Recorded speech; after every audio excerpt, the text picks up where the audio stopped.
Hello, എൻ്റെ വീട്ടിലെ ചികിത്സ ഞാൻ നിർത്തിയിട്ടാ.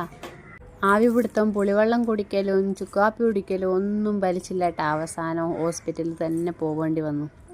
ഹോസ്പിറ്റലിൽ പോവേണ്ടി വന്നത് പോട്ടേന്ന് വെക്കാം. ഷൈൻ്റെ വായിലുള്ളത് മൊത്തം ഞാൻ കേട്ടു കേട്ടാ. ചെറിയ തലവേദന തുടങ്ങുമ്പോഴേ ഷൈ പറഞ്ഞിന് ഹോസ്പിറ്റലിൽ പോവാന്ന്. പക്ഷേ എൻ്റെ ഒറ്റമൂലി എന്നെ ചതിക്കുമെന്ന് ഞാൻ വിചാരിച്ചിട്ടില്ല. ഇനി അതൊക്കെ പറഞ്ഞിട്ട് കാര്യമില്ല. വരാനുള്ളത് വന്നു, മാറാനുള്ളത് മാറി. അപ്പോൾ ഇന്നാണ് അടുക്കളയിലെല്ലാം കയറി തുടങ്ങിയത്. ഇന്നലെ മൊത്തം ഒരേ കിടക്കലായിരുന്നു. അപ്പോൾ ഇന്ന് മീൻ വാങ്ങിത്തരാൻ വേണ്ടി ആരും ഇല്ലാത്തതുകൊണ്ട് ഞാൻ വെച്ചാൽ ഉണക്ക കറി വെക്കാമെന്ന്.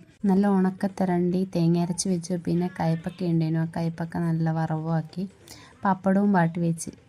എല്ലാവർക്കും ഇഷ്ടപ്പെടുന്നില്ല, എന്നാലും നമ്മളെ അടുക്കളയിൽ കയറിയിട്ട് എന്ത് പണിയാണ് കാണിച്ച് വെക്കണ്ടേ അല്ലേ. കയ്യിൽ കിട്ടുന്ന എന്തെങ്കിലും കറി വെച്ച് വെക്കുകയെന്നല്ലാണ്ട്. വയ്യാണ്ടായാലും പണിയെടുക്കണ്ട, പക്ഷെ പണിയെല്ലാം അമ്മ എടുത്തോളൂ. ലച്ചു ആണെങ്കിൽ കിടക്കാനും ഇരിക്കാനും വിടൂല. ഓള് മേത്ത് കയറി തൊള്ളലും അതെല്ലാം പരിപാടി. അപ്പോൾ ഇതൊക്കെയാണ് ഇന്നത്തെ വിശേഷം.